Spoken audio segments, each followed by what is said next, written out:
बिस्मिल्लाहिर्रहमानिर्रहीम। साहिबो चैनल सदाए जहानिया के मेज़बान अशरफ हदीब मशहदी का सलाम कबूल कीजिए। दोस्तों, इंग्लिस्तान के हवाले से आपने भी बहुत कुछ सुना होगा और मैंने भी बहुत कुछ सुना और पढ़ा, और आज मैं इंग्लैंड के हवाले से कुछ आपकी मालूमात में इजाफ़ा कर रहा हूँ।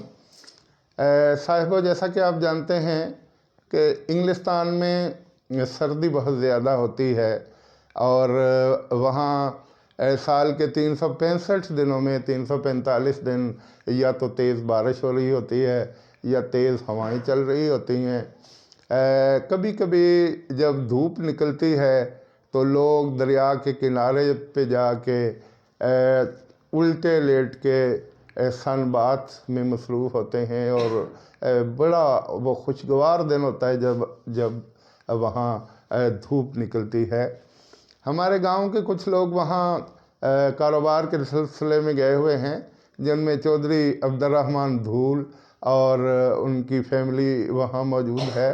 चौधरी मोहम्मद यूसुफ वल्द अली मोहम्मद मरहूम, ये यूनस मोमन साहब के बड़े भाई हैं, और इनके अलावा चौधरी मोहम्मद असलम की फैमिली भी वहाँ मौजूद है। तो उनके हवाले से कुछ मालूमात और उनके ज़रिए मिलने वाली कुछ मालूमात आपसे शेयर कर रहा हूँ। जैसा कि आप जानते हैं कि इंग्लिस्तान के लोग मेहनती लोग हैं और हमारी तरह नहीं कि एक कमा रहा है और 10 खा रहे हैं। वहाँ हर एक को काम करना पड़ता है। अब्दुर्रहमान साहब यहाँ बीएससी करके गए थे। कुछ अर्सा गवर्नमेंट हाई स्कूल 99 में साइंस टीचर ना होने की वजह से यहाँ वो तदरीस के फ़राइज़ सर अंजाम देते रहे, लेकिन जब मौका मिला तो वो इंग्लिस्तान चले गए। वहाँ उनकी गारमेंट्स की दुकान है और वो बड़ी दिलजमी से 25-30 साल से अपने इस कारोबार से मुंसलिक हैं। वो बताया करते हैं कि वहाँ 1 मिनट भी फारग बैठा नहीं जा सकता।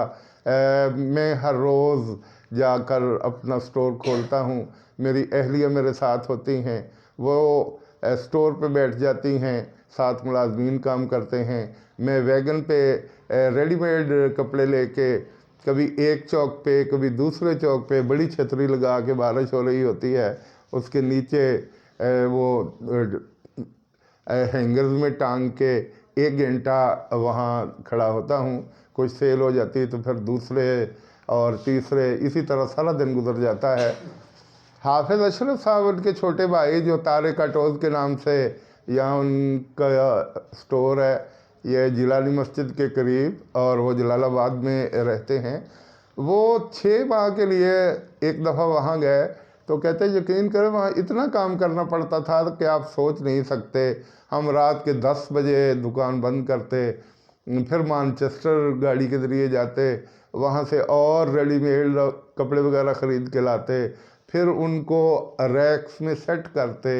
एक दिन ऐसा हुआ कि मैं इतना थक गया कि सुबह की अज़ान के वक्त फारिग हो के हम घर आए तो मैं सोने के लिए लेटने से कबल अपनी जुराबें उतार रहा था।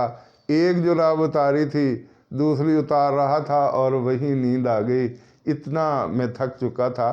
तो यहाँ हर कोई काम करता है। उनके साथ साथ चौधरी मोहम्मद असलम मरहूम भी सन 74 या 1976 में वहाँ गए थे और मुसलसल 25-26 साल वहाँ काम करते रहे। और जब वो कुछ अरसा के बाद बच्चे बड़े हो गए तो 1998 के करीब उन्होंने 102 टेन्नार के करीब 98वां बाड़ा में 1.5 या 2 मरबे ज़मीन ख़रीदी और ख़ुद आकर उनकी निगरानी शुरू की।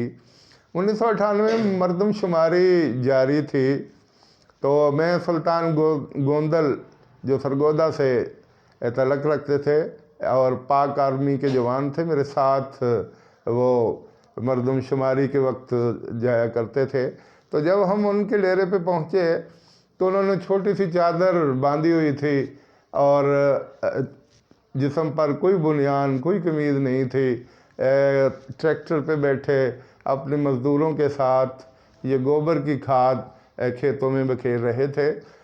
मैंने तारुफ़ कराया कि ये चौधरी मोहम्मद असलम साहब है 25 سال کے بعد انگلستان سے واپس آئے ہیں۔ تو ایک تو ان کا قد چھوٹا تھا، ایک ان کا رنگ میری طرح گہرا گندمی تھا، اور دوسرا وہ چادر باندھے ہوئے تھے، ننگے پاؤں وہ یہ خدمات سر انجام دے رہے تھے۔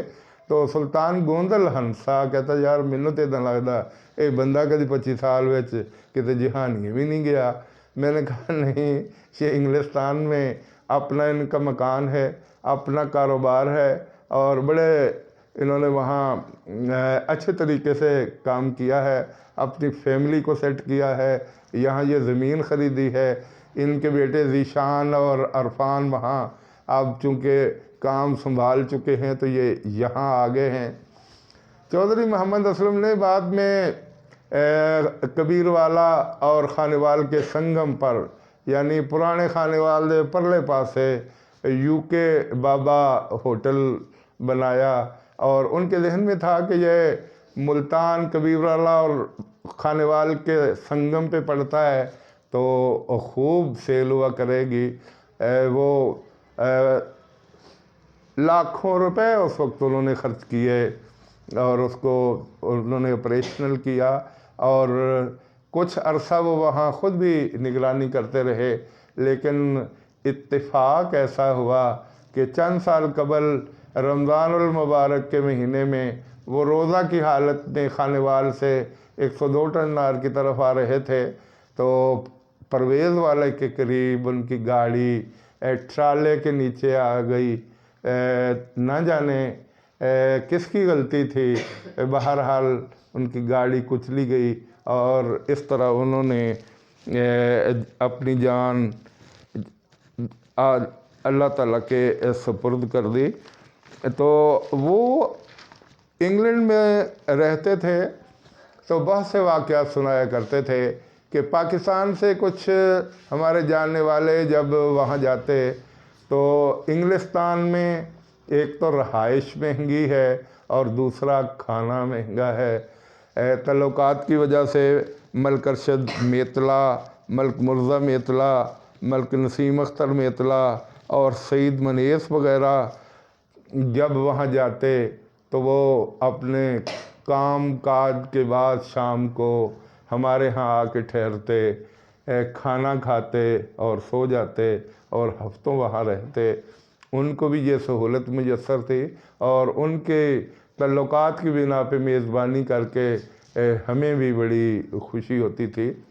ان کے ساتھ ساتھ چودھری محمد افضل جو ان کی اہلیہ کے چھوٹے بھائی ہیں وہ بھی وہیں رہتے ہیں۔ وہ عرصہ دراز سے وہاں اپنے کاروبار سے منسلک ہیں۔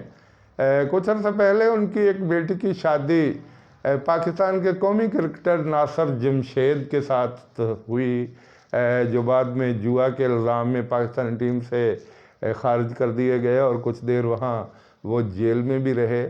ان کی یہ ڈاکٹر بیوی پھر آہستہ آہستہ کنارہ کش ہو گئی کہ ناصر جمشید کے ساتھ رہتے ہوئے ہماری وہ جو نیک نامی تھی اس پہ بھی حرف آ رہا ہے۔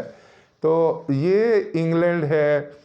انگلینڈ میں اتنی سردی ہے کہ بعض دفعہ تیز ہوائیں چل رہی ہوتی ہیں جن کی رفتار 200 کلومیٹر کے قریب ہوتی ہے، اور دریا کے پل سے گزرتی ہوئی گاڑیاں بعض دفعہ دریا میں گر جاتی ہیں۔ انگلینڈ میں کچھ چیزوں کا بڑا خیال رکھا جاتا ہے۔ جب وہ وہاں سے آتے ہیں تو چونکہ ان کی آمدن سے کچھ ٹیکس کی کٹوتی ہوتی ہے، تو ان کے لیے فیملی ڈاکٹر